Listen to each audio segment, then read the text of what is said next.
What's going on, guys? Welcome to episode 21 and a half of Infected by a MOAB, and I say 21 and a half just because this is very similar to gameplay to the one that I just uploaded a little while ago. We're on Offshore again, we're using Barrett 50 cal again, and I'm using a very similar, if not the exact same strategy as the last game. If you missed the last episode of Infected by a MOAB, hit that annotation in the top left hand corner of the screen and it'll take you back to episode 21. But yeah, we're basically in the same spot as last time, we're using the same strategy, and it works out well again. We get the MOAB. This gameplay is very fast-paced, it's very quick, and it was a lot more difficult to get the MOAB. You guys saw in the last gameplay, it was basically 5 minutes of nothing but the Barrett. This gameplay, however, I ended up using my secondary, I would say about 40% of the time. My Kimbo 5.7s came in handy when the Infected came a little bit too close, but you guys will see that toward the end of the game.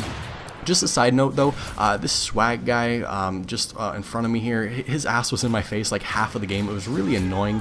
Don't do what he's doing. Basically he's hanging off the edge of the scaffolding here, like behind the railing. It may seem like a good strategy. I think he thinks that the railing will protect him, but basically you want to do yourself a favor and scooch back as far as you possibly can away from the ramp, because the farther back you are, the more awkward of an angle it is for someone to throwing knife you. It's very difficult unless they get very lucky or pretty close to you. It's almost impossible to get throwing knifed. When you're like very close to the ramp or you're hanging off the railing like this, you're a much bigger target for a throwing knife than you realize. So just scoot yourself back, and you guys will see as the gameplay goes on, I kind of start moving farther and farther back. But that's probably one of the biggest tips I have when laying up here. You see that guy ended up getting throwing knifed right there, and I moved back right there. But as you can see, it's already 4 to 14 and actually 3 to 15 now, and it's only me and one other guy on top of this scaffolding here. I don't know where the third guy was. He was like across the map, not helping us at all. But you can see the Infected are coming a little bit too close. I get my specialist bonus right there. I got marksman going, and I can see where all the Infected are at.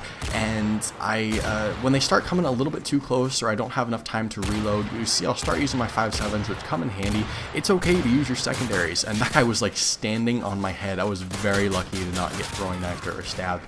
But yeah, you see I'm utilizing my 5.7s as much as I possibly can. When you don't have the time to quickscope or you're out of ammo or anything like that, just use your secondaries. It helps a lot. The guy off to my left was getting a little bit antsy. You saw he ran down the ramp just a minute ago. Don't do what he's doing. Try to stay in one spot. I know that's not the best. I get the MOAB right there. And right about in a second here, you see I get throwing knifed, which really sucks. But as I was saying, it kind of contradicts one of the biggest tips that I have is Infected by a MOAB, which is don't stay in one spot. But on Offshore, you kind of want to stay in one spot. You want to stay out of danger. You don't want to move around too much while you're up there. You're gonna end up getting throwing knife. Just stay far back, stay laid down, and just concentrate, hit your marks, and get as many people as you possibly can. See right here, he ends up getting it right through the railing. But as always, hopefully you guys enjoyed, and I'll see you later.